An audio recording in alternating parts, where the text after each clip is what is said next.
And all right, hey there, folks. Since book tour and conventions have been put on hold for a bit, I figured I'd bring book tour to you. So welcome to season 2 of Russ's Rockin' Rollercoaster, intriguing interviews with creative minds. If you, like me, grew up fascinated by this classic comic book character, one who lurks in the darkness and strikes like thunder, lightning and thunder, you're going to love this panel. So welcome to Batman Inside the Dark Knight, where we'll be delving into the psyche of the world's greatest detective and the rogues gallery of criminal masterminds he hunts in the night. With us tonight is Joseph Illige, executive editor for Heavy Metal, the seminal illustrated magazine for science fiction, fantasy, and horror. He was previously an editor on the Batman line of comic books for DC Entertainment and worked on various other superhero titles. Hello, Joseph. Hi, Russ. How are you? Good to see you. Also with us, Jim Beard, who has written for DC Comics, Star Wars, and Ghostbusters, prose and editing work for Kolchak, Planet of the Apes, and the X-Files, and edited Zlonk, Zowie, a collection of essays by an all-star cast of writers ruminating on season 1 of the classic Batman TV series. Hello, Jim. Zowie, right back at you, and a biff and a bam just for good measure. All right, fair enough. And finally, welcome my good pal, Derek Tyler Attico, winner of the Excellence in Playwriting Award from the Dramatists Guild of America, 2-time winner of the Star Trek Strange New Worlds anthology, and having studied under the tutelage of legendary DC Comics writer and Batman editor Dennis O'Neil, created the homage comic Batman the Orphan, a personal tribute to the Dark Knight and everything he learned about comics and storytelling from one of the masters. Hello, Derek. Russ, good to be here. Hey, buddy, how are you? All right. So just a heads up to the folks at home. Feel free to send me notes or questions you may have for the panel in the chat box during the show, and we'll get to some at the end. All right, so let's jump in, guys. We're going to get right to it. And I'm going to start, Derek, I'm going to start with you. Okay. What appeals to you most about Batman? Oh, man. Oh, there's a lot of things. I think if you take one thing that appeals to me most about Batman is that he's that character, that superhero that has no powers, right? You know, I mean, and he is competing on a playing field with, you know, everyone, Justice League, Superman, which is the pinnacle, obviously, of superhero characters. He's competing with them all. And because of his dedication, because of the time he's taken in his life to bring himself to a place of excellence, he is actually competing with these people easily.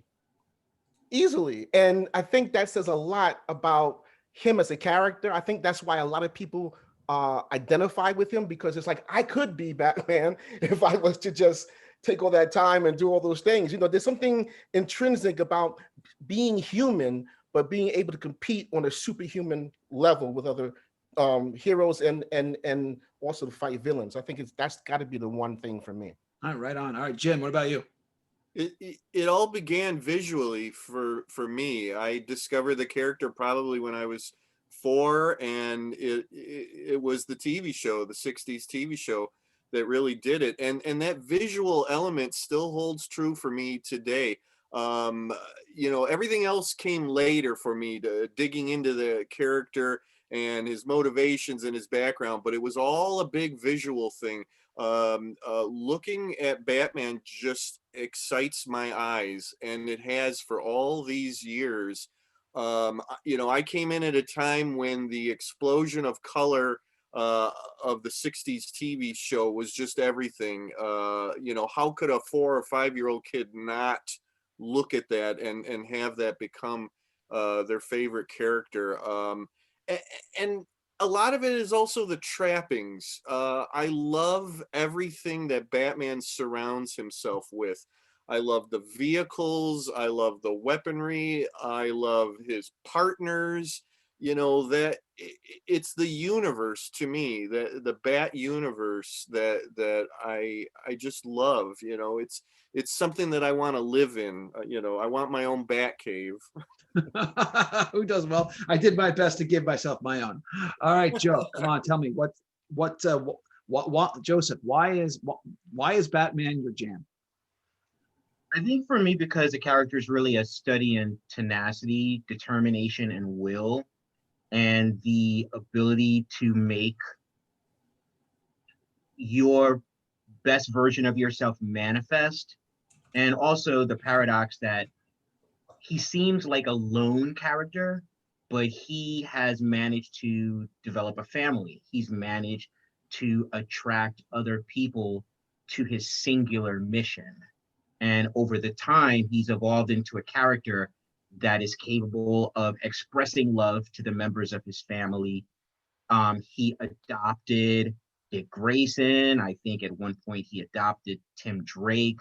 So basically, Batman is someone who is trying to recreate the family that he lost when he was a kid. And there's a lot of heart to that, right? There's a lot of heart to that mission, and that ability to bring people to a cause. Definitely, for sure. So let me ask you guys something. So this is, so I thought about this. So Batman's an interesting character in the sense that he's been around for a long time, but there's no one definitive version of Batman, right? The street level detective, this campy crime fighter, there's the superhero version of Batman. So Joseph, let's stick with you. So which is your favorite version of Batman? Wow. Batman's a detective in my thinking, right? Like, his mind is his greatest weapon. He exists to solve mysteries, and the core mystery he's trying to solve is the mystery of crime, right? That's the one he's trying to solve, how to create a crime-free city. And it's the mystery that he will never solve, that he pursues every day and every night of his life. If I think about what story to me is the crucial Batman, I would honestly have to say Batman Year One by Frank Miller, David Mazzucchelli, and crew. I really think that's the core Batman story. If I think about what artists made the character iconic, for me, I would have to say Jim Aparo. I really think that's, for me, that's the core iconic Batman. I was born in 1969, so my first exposure to him was in the 70s. Obviously, depending upon what generation you are, you will pick different ones. You will pick Bob Kane. You will pick Neil Adams. You will pick Don Newton. You might even pick Greg Capullo at this point. But for me, it was Jim Aparo. All right, right on. Okay, Derek.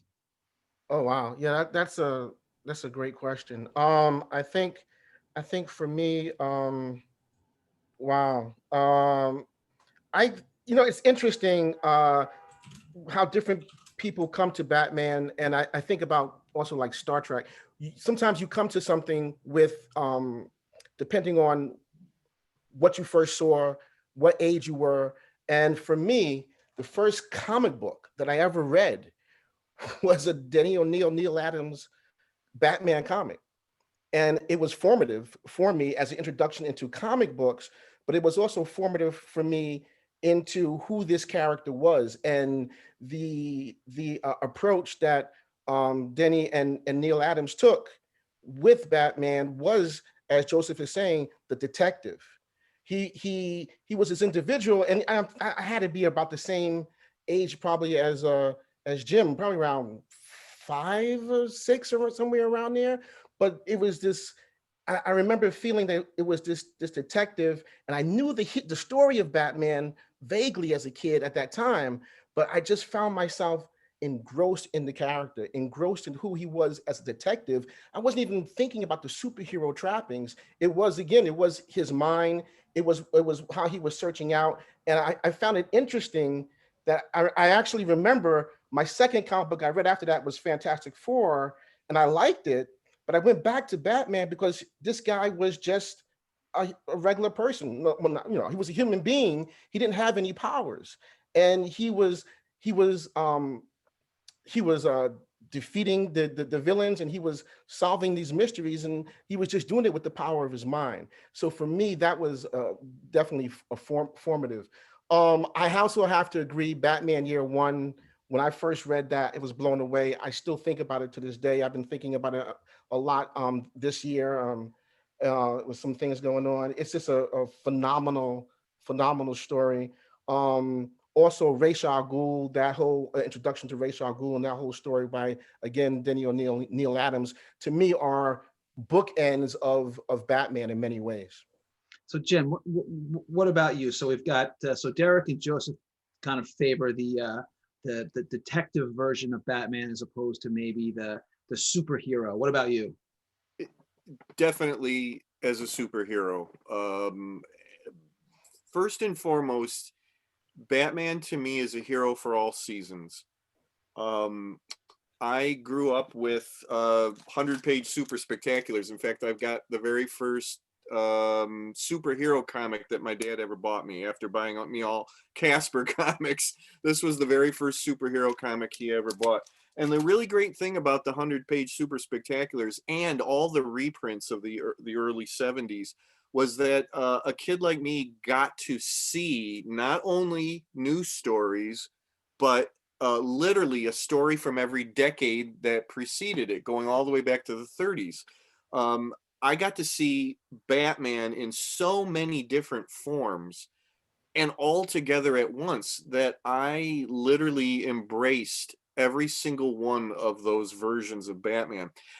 I would argue that there is a core Batman that has always been there, and there's certain elements that it is Batman if it has different elements.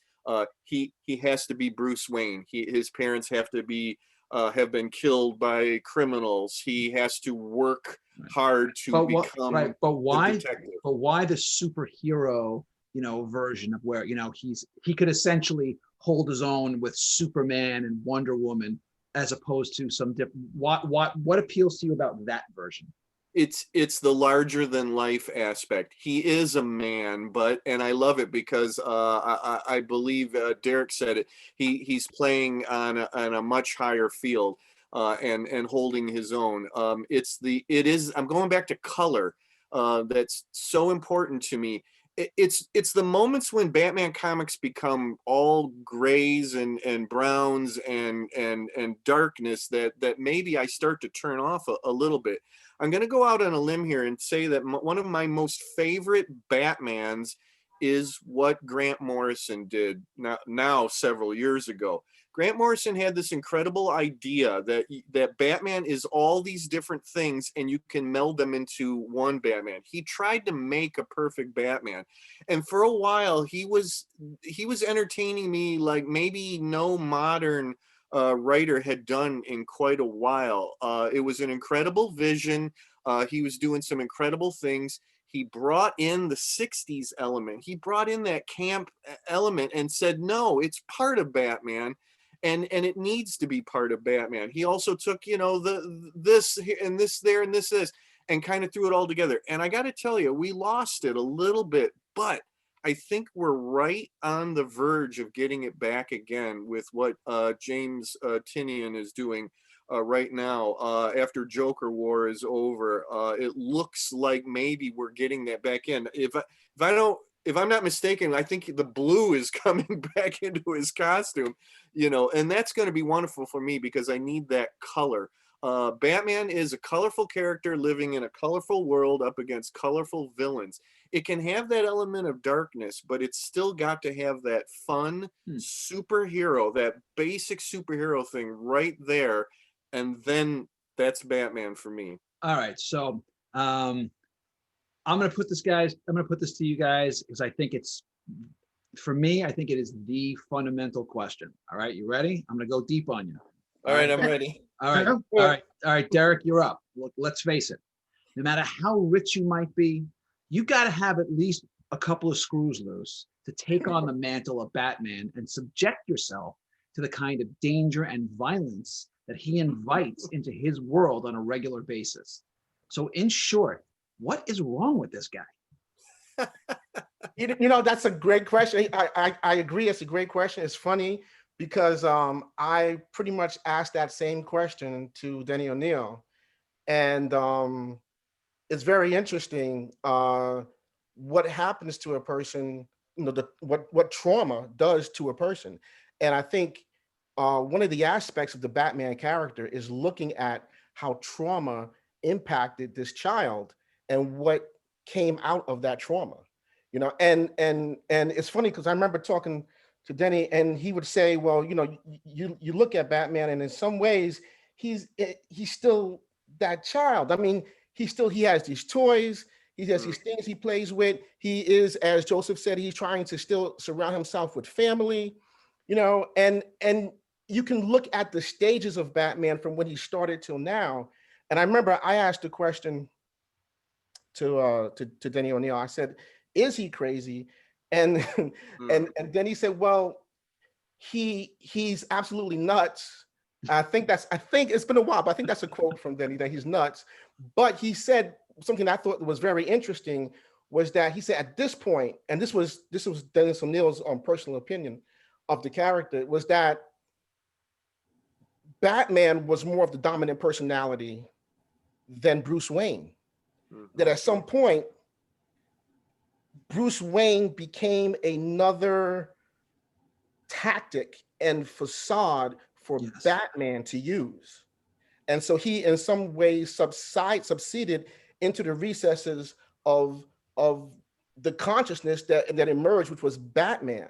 And so Batman, and that's how he said he looked at it, and that's how he said that he wrote it, and how he thought about it as a writer, was that Batman was a dominant personality, and he would use Bruce Wayne as needed. Now you can't do that if you're not, you don't have a few screws loose. But I think what's interesting is you can look at an individual that has that trauma and what has happened to him, and you look at someone like the Joker, and he has always had this strong, defining sense of justice and what is right, and just not only what is the right thing to do, but how to do it, and to always protect the innocent. Whereas other characters that he and villains that he confronts, they have also had traumas, but those traumas has in many ways crippled them, and they have turned to violence. So it's always looking at his psyche and saying, yeah, he's got a few screws loose, but he's still trying to do the right thing because he's still that kid underneath even the Batman persona. Joseph, what do you think? I think Batman is the product of a male power fantasy. He was created in 1939, and I honestly think trying to apply real human psychology to Batman is a mistake, because Batman as a concept is actually pretty absurd, and most people would not respond to the murder of their parents the way that Bruce Wayne has in the mythology that has made him Batman, right? Correct. So when I see people trying to apply reality to Batman, I consider that really misguided. There's this argument that pops up on Twitter once a year, once every 18 months, which is, if you're a billionaire, why don't you take your money and try to apply it to fix Gotham City? And, like through grants, through rebuilding your city, through equally dividing your money so there's no poverty, through setting up foundations that actually do things, right? Why is there any poverty whatsoever in Gotham City if you're trying to save Gotham? It's because Batman is a superhero that is rooted in absurdist ideas. That's why. So remembering that, right, going to what Derek said, Batman and his rogues gallery all deal with how we respond to trauma. And I do think what's interesting is when people try to explore Batman without trying to put Batman in the real world. So for example, Tom King, I think, did something very interesting with Batman where, number one, Batman refers to himself as the third person, which is really interesting, but also that Batman totally embraces the fact that he does not give up. He will never give up. It is incapable of him to give up. That, I think, is part of the appeal of the character, that he basically shows us, don't ever give up. He's you get relentless. knocked down, get back up. You get your spine broken, get healed, get back up, right?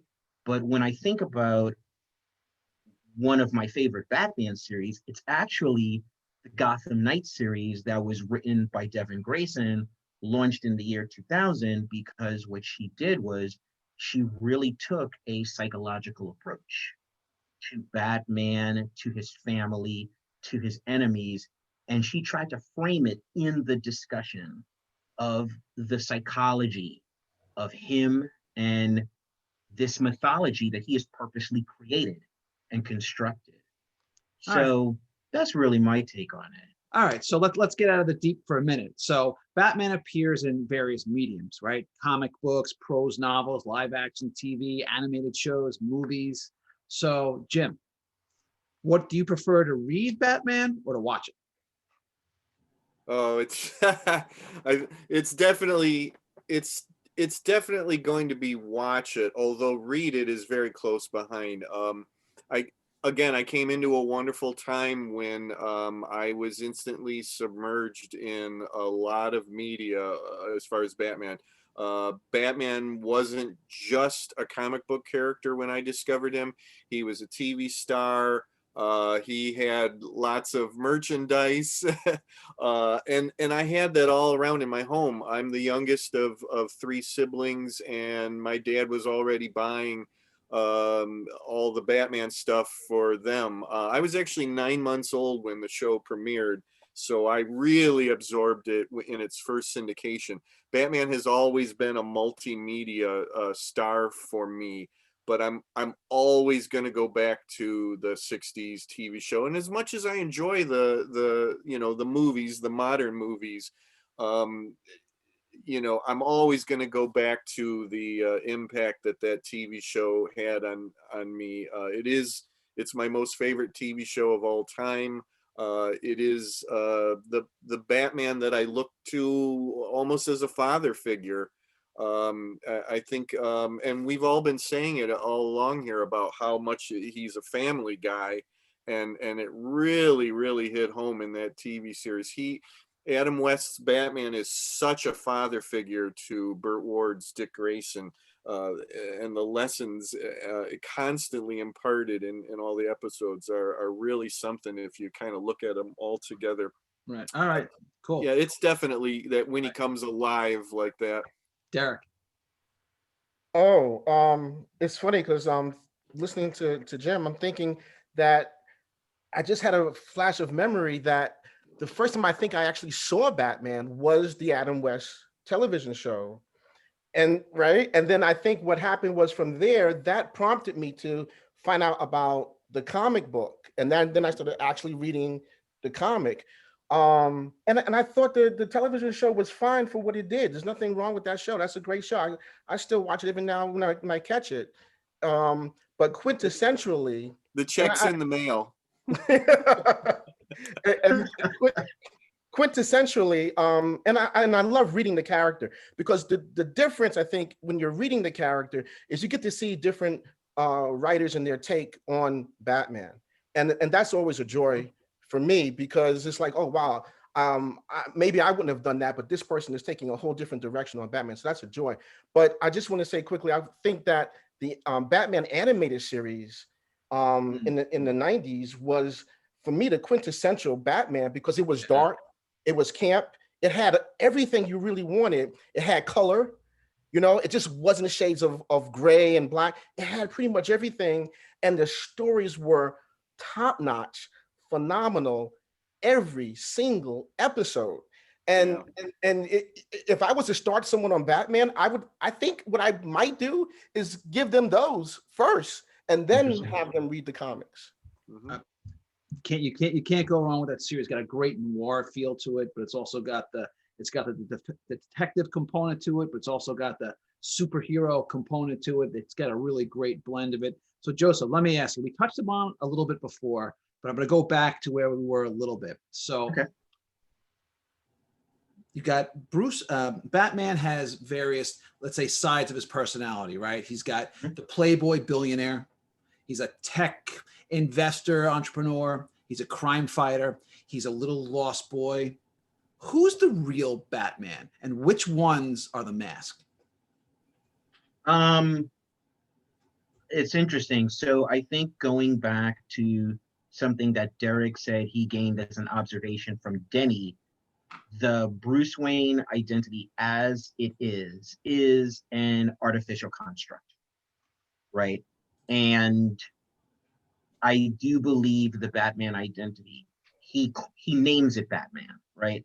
But that is the identity that was born the moment after his parents were killed. And that has been the personality all this time. He gave it the name Batman, and so that's what it is. So everything around that, everything that surrounds that, from Bruce Wayne to Matches Malone, are strategically constructed identities that he's able to use to infiltrate parts of society that he wouldn't be able to otherwise. So again, going back to Devin Grayson's Gotham Knights, one of the brilliant things she did with him is Bruce Wayne would position himself in his upper crust society of billionaires, and because they think he's an idiot, they would say things around him that they wouldn't say around an intelligent man.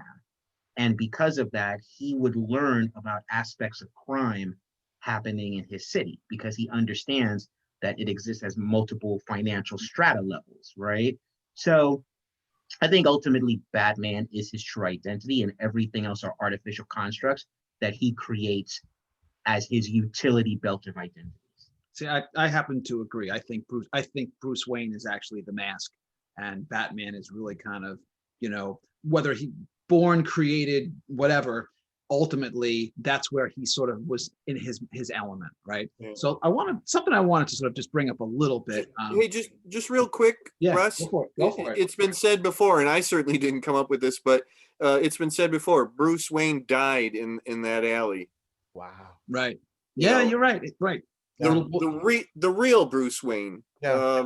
Right. Alfred tries to bring it out every once in a while, but you know, I mean, it's a seance, I guess, because Bruce Wayne is dead. Right, Batman was born. it's a fair point, you know, right? at that- There were at that really moment. three. It was really three murders in that alley, right? Yeah, Just, absolutely. Two of them were physical, and the third one was more psychological and emotional. But Yeah. at a certain point, though, so whatever version of Batman you like, right? Whether he's battling, you know, with Superman and Wonder Woman et al., or he's down in the trenches in the streets, and he talks about, you know, wanting to rid Gotham of crime.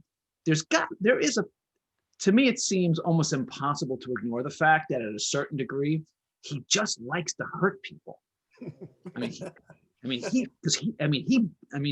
He hands out quite a few beatings. At a certain point, you have to think that maybe a part of him, you know, wants some payback. Yes? No? What do you think? Wow. That's pretty interesting. So listen, as human beings, we release our emotions in different ways. As anyone who's dressed up for Halloween or cosplay in a way that their identity is hidden, when you are wrapped in another identity, you become empowered to do things that you would not naturally do. Right. So you take those things and you wrap them in money and technology and a bunch of other ideas, and what you're saying makes sense. On the other hand, from a logical standpoint, and I think it would be interesting if someone wrote Batman this way. Batman was trained by the best martial artists on planet Earth.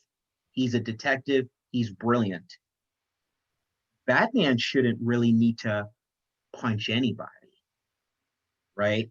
Batman should be able to take you down in ways that have nothing to do with brutalization of your body, right? But he does. So the fact that he does that, this is what I think part of it is.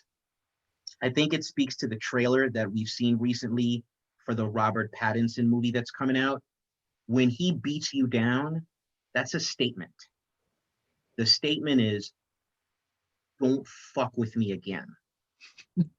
Don't fuck with me. Right. Don't dare come against the symbol of the bat. Right. Don't do crime in my city again. This is your punishment for having done it now. Right. Don't do it again. Well, it's a message. It's interesting that you just said that, something you just said, because I see this a lot in superheroes and with cops and detectives. I mean, I even do it a little bit with my own private eye stuff, where Batman says, you're not going to do this in my city. That's sort of an interesting, that you have to have a sort of certain amount of self-obsession or possession to decide that it's your city, that as an individual, it's yours to control, it's yours to decide what is fair and not fair, or what is just and unjust. Doesn't that take a certain sort of hubris to sort of take that mantle upon yourself? What do you guys think? Is that civic responsibility? Right. Right. Okay, right. You live on a Right. on a block, right? If you own a house, technically, you only own the land on that house and maybe the sidewalk in front of it, right? But if you have a sense of community, you will say, this is my block, these are my neighbors, this is my neighborhood, this is my city. It's my community. Right. To the question that about, favorite Batman, whether it's to read or watch, for me, it's really the Christopher Nolan trilogy of films. And the reason is because that's a story about civic responsibility, that if you want to change things, you have to take action. So for me, that doesn't come from a position of hubris. That actually comes from a position of civic responsibility. Cool. And like for that. him to save the city, he has to emotionally take ownership of it. Right. Right? He has to give of himself to it. And not only does he believe that Gotham is his city, he knows that he is her servant. Right. He understands the like symbiotic relationship between him and the city. So as he expects of others, he gives of himself. And that is a lesson to us all, yes? Right. Derek? Sorry. Go ahead. Oh, go ahead, No, Jim. You want to go ahead, Jim, or? Hey, Okay, Derek, go ahead. Go ahead, Derek, please. I agree with everything Joseph said, and I'll also say it's a very human thing when you have a trauma or people personalize their pain, and when he calls it my city, I've never thought once that Batman was a issue of hubris. He's saying it's my city because of what happened to him as a child, and now he is going to correct that. He is going to correct that. He has devoted his life to correcting the crimes of Gotham, and that will not happen again in his city, because the pain that he experienced, he does not want that pain to be experienced by anyone else that lives in Gotham. And for him to do that, you have to, in some respects, take that on and wear that. And I think he wears that more than he wears the cape and the cowl. He wears that pain, and when he is beating these guys up, he's manifesting how he feels. Don't do this anymore. It hurt me. It hurt my family. You are hurting people. And also he doesn't kill. He beats them to a pulp, but he doesn't kill. So there's restraint, but he's saying, look, don't do this anymore. It hurts people. And I've always seen it as that as well. It's a personal thing for Batman. All right, Jim, what do you think? I think a lot of modern writers have taken the characters of Thomas and Martha Wayne and actually made them characters instead of just these touch points, this one incident in Bruce's life. And going off of that a little bit more, it could be argued that Bruce sees the city as his parents. We've learned over many stories now that his parents were very, very much a part of the city, a prominent doctor and all the things he did, all of Martha's charity work and everything like that. It could be argued that he takes possession of the city because he looks at it as his parents. His physical parents are gone. They are the city. You don't hurt the city, because when you do, you're hurting my parents all over again. That's actually a really interesting point. It was actually one of my questions, and it was going to be, could Batman be Batman without Gotham City? No. Yeah, it doesn't work. Yeah. The mythology doesn't work. Yeah. Yeah. All right. So look, so we've talked about Batman a lot so far. How can we not talk about the villains? Joseph, have at it.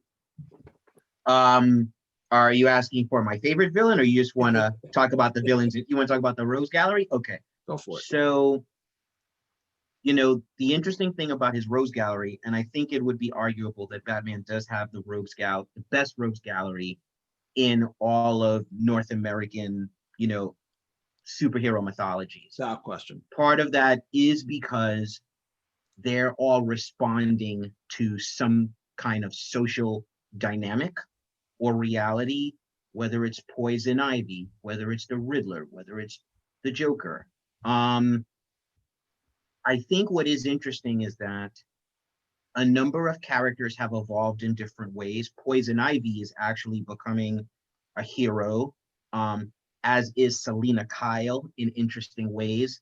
The Joker is kind of a mystery to me. I have a real problem with him now, which is the idea that the Joker is this mass murderer that keeps racking up a body count and has not been dealt with decisively.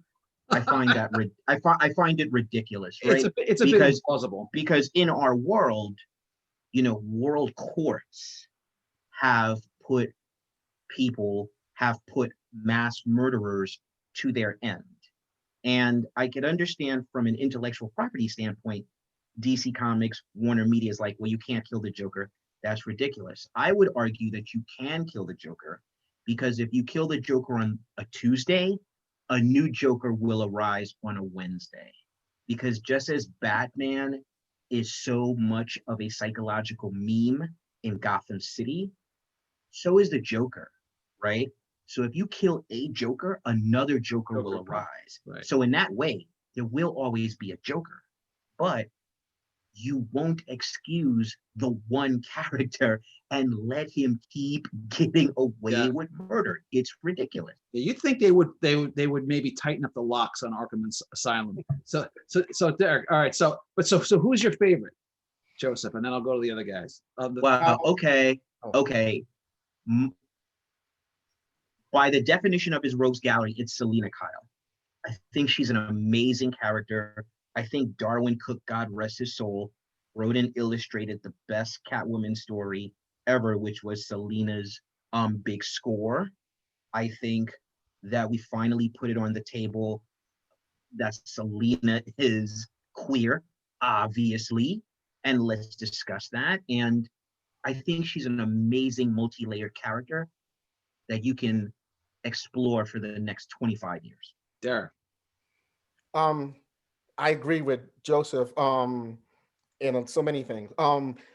The Joker, he should have been killed off a long time ago. And the Joker, I've always seen as an infestation in society. You just have to look at, after Heath Ledger's brilliant performance of the Joker, so many people on YouTube have tried to imitate that. And that speaks to people obviously liking the performance, loving the performance, but I think it speaks to something about society where people gravitate towards certain things. And I think that killing the Joker off and having another one arise should definitely be done. For me, however, Selena Kyle is a great choice, but I've always loved Ra's al Ghul. It's just I've talked to that was one of the first conversations I had with Daniel Neal was like, Ra's al Ghul, talk to me about it. But Ra's al Ghul is this character. I remember when I first read him as a kid, in that first story, here's the guy that figures out who Batman is. He shows up in the Batcave. I mean, this is a very dangerous guy.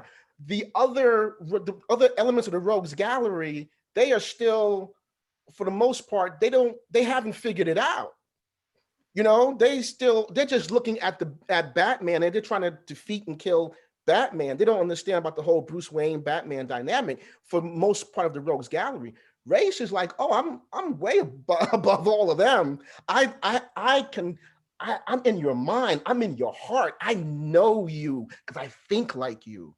And that's very dangerous. I like that's that. A dangerous character. I like it. For me, is Ra's. Jim, favorite.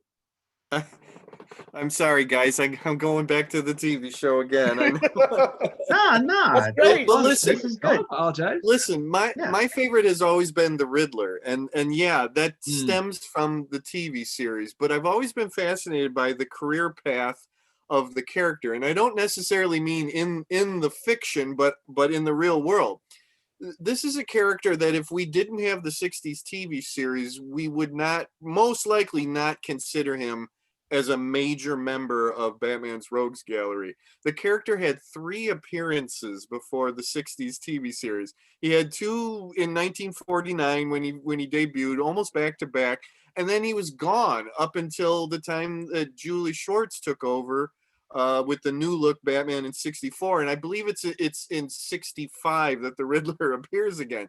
So Bill Dozier sees this comic book, this bright pink cover with a revolving Riddler on it, and he just assumes that this is a major Batman villain, and he not only makes the character a big part of the show, but he actually kicks off the very first episode of the show with who else? The Riddler as the villain. Not the Joker, not Catwoman, not the Penguin, but the Riddler. We're talking about the Riddler today because of the TV series. And so much of that for me is Frank Gorshin's performance. And I've said this many, many times, anybody who knows me well, I wouldn't mind so much being in the same room as Cesar Romero's Joker, but I do not want to be in the same room with Frank Gorshin's Riddler, because that dude will fuck you up. Okay. Frank Gorshin, you'd almost believe he really was a criminal. Yeah. He's almost more nuts than the Joker. You've got to watch this guy and every level of what he does and what he brings to that character, and how much he embraces that character. So much, in fact, that we, fast forward to many years later, and Jim Carrey gets to play the Riddler, and what does he do? Well, he pretty much does, or tries to do, Frank Gorshin, but we all know nobody is Frank Gorshin. Right. And I'm really intrigued by the more modern take on the Riddler, of what they're doing with him now. They've made him a killer, which is interesting to me. I don't think it's so outside the character. It was a little bit of a transition for me to make, that he comes in as a cold-blooded killer, but I've actually liked a lot of stuff that has been done with him. All right.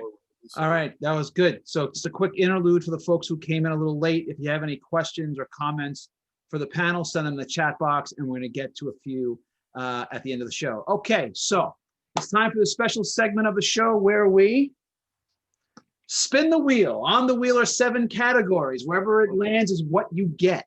The categories are, and they created them special just for tonight: Batman versus Superman, Billionaire Bruce Wayne, The Butler Did It, The Bat Signal, Bat Away, License to Drive at Batman University. All right, Jim, you're up first. You ready? Oh no. All right, and you got, what did you get? You got Batman versus Superman. Okay. In The Dark Knight Returns, Frank Miller posits that one-on-one, Batman defeats Superman. If you were writing that comic, would Batman still come out on top? Absolutely. Because he's the man with the plan. You think it's Captain America, but it's not. It's actually Batman. Batman has a plan for everybody, and that's one of the coolest things that has been added into the modern mythology of the character, is that he can handle anybody, and he's got a plan to do it for everybody around him, friends, foes, everybody. Quick aside. About 25 years ago, I was at SPX in Small Press Expo, and was it Silver Spring, Maryland, I think. And I was hanging out in a party there, and who walks in but Frank Miller? And I got to ask him that same very question. Yeah, it was a very cool moment. But okay, that's next. All right, Derek, you're up next. You ready? I'm ready. All right.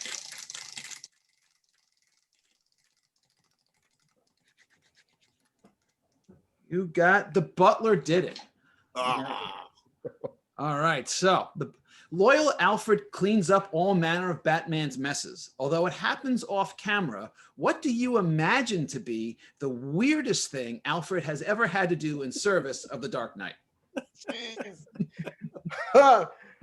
The weirdest thing. Oh wow, I have Oh boy. I have no idea how to answer that.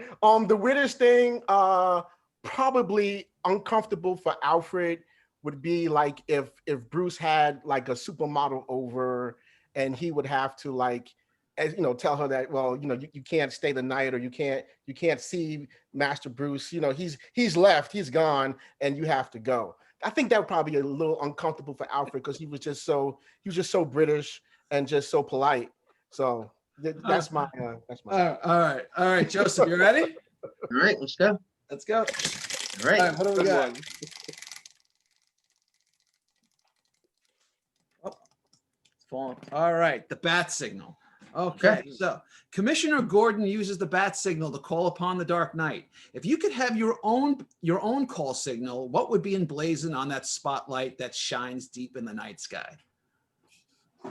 Wow, that is a question I did not expect. So I would want to call Batman, but I could not use a bat signal? No. You personally would have your own Joseph signal. Oh my God, what are you saying, man? Okay. I think that's a very interesting question. I'm going to say the image of an 8-ball, like a cue ball, because 8-ball is my nickname from when I was in my 20s, and a bunch of us came up with our own pimp names, or people assigned them to me. So someone called me 8-ball. So if there was going to be a signal for me, it would be an image of an 8-ball emblazoned in the sky, and that's how I would know someone is trying to communicate with me, and that's fair. All right, so now I know how to get in touch with you. Okay. Pretty much. I love it. Okay, all right. So we're going to go to our advice column. We're all in the writing business in one form or another. So I'm going to start with Jim. What's the best and worst writing advice someone ever gave you or advice you overheard? Oh boy. I don't know. I usually ignore writing advice because I'm so damn stubborn that I have to do it my own way. Wow. Why something good. Um, um, you know, somebody told me to not worry about what other people tell me to do. And I think that's probably some really good advice right there. And I do tend to tell other writers that, especially younger writers, is find your own way. You know, there's some grammar rules out there, and you should format your books correctly. But other than that, you know, I don't think you need to worry so much about what you know, Neil Gaiman does and what Stephen King does, and you know, what Jim does, and to find your own way. I'm gonna leave it at that. Sorry. All right, Derek, what do you got for him? One of the best pieces of advice I ever got was from Denny O'Neil, and he told me, don't miss deadlines. He told me a lot of things, and I will always remember and thank him for to this day, as me as a young writer. But I had missed a deadline, and he was like, no, you don't do that. You don't miss deadlines. He told me a quick story of when he was working at Marvel, and it was like in the 60s, and was the blackout.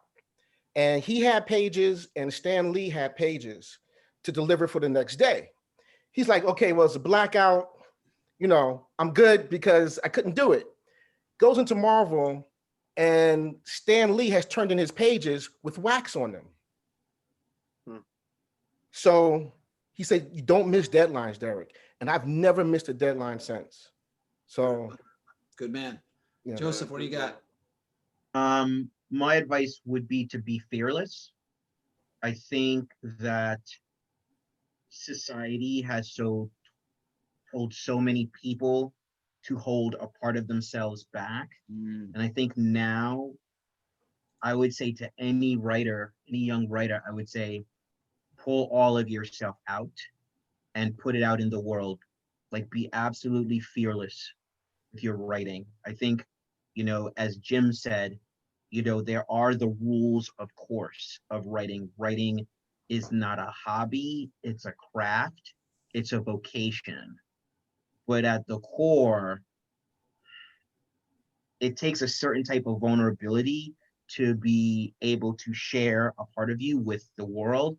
So be fearless. All right. Thanks, Love guys. it. So we're going to take some questions from the audience. So we've got one here is, should Batman move to a new city and help stop crime there? Derek, what do you think? Well, I mean, I think he does that with Justice League, right? He does that, but Gotham is always in his heart. I don't think if that person means like move to a new city and leave Gotham, it's just not going to happen. That's just not who the character is. But with Batman, I think that was the whole point also of Batman Inc., right? Was that, you know, you had these different people and they became Batman in their city, in their country, and they were doing that thing. So if that person has never read Batman Inc., they would love that. Check that out. Go check out Batman Inc. and you'll love that. All right. So one of the things that we didn't touch about before, and I wanted to get to, is that Batman is, you know, whether you consider it to be misogynistic necessarily, but it's a male dominated universe, you know, for the most part. But there are some so we've got Poison Ivy and Batwoman and Catwoman. What's your take on how the female characters are represented within the Batverse, Joseph? It's problematic. It's through a male gaze. And if I was running Batman right now, I would put some women writers on the core Batman books. I would want Amy Chu to write a Batman book, a core Batman book. Devin Grayson's Gotham Knights. It took DC Comics 20 years to collect those stories, but those stories still hold up today. Cecil Castellucci, who just finished her run on Batgirl, I saw a scene on Twitter, I think she wrote it, in which it's basically revealed that Batman has funded Robin's but never gave any kind of financial support to Barbara Gordon as Batgirl. So she always had to fend for herself while Dick Grayson and Tim Drake and Jason got some of the benefits. So yes, Batman is a character, is an intellectual property, is a world that is seen through a male gaze. And for the 21st century, it could definitely use a woman's perspective. One last question, and then we're going to get to some other stuff. Let's see, what do we got here? Oh, this one's interesting. I'm trying to imagine the next iteration of Batman stories. We are living in a world that is starting to resemble cyberpunk in terms of technology and corporate control of information. Do you think Batman loses something in a world where questions of surveillance and information networks come to the forefront as opposed to physical detective work, etc.? Darren. No, I don't think he loses something. I think the challenge to the writer is to, I mean, if it was me doing it, I would put Batman at a disadvantage in some respects, with all this information and everyone is, you know, just gorging on information and spying. But I really don't see that as a huge impediment for Batman. And for me personally, what was exciting to me, or what can be exciting to me, the new age of Batman, is Batman and stories told through diverse lenses. You know, I know we're about to have a Batman of color, but I want to see a Batman that is stripped down of the money and the gadgets, and be a person of color that still has everything Batman still has, that because people of color have had certain elements that really match up well with Batman. They know violence. They know about violence in this city. They have learned to adapt. And I'm not that everyone hasn't, but I think to see Batman through the lens of a person of color and how they would take on that role and that psyche would be a very interesting thing for me. And then put him in today or the new age. I think that would be a very interesting thing. And like Joseph said, a very honest and true character, vulnerable. All right. Character.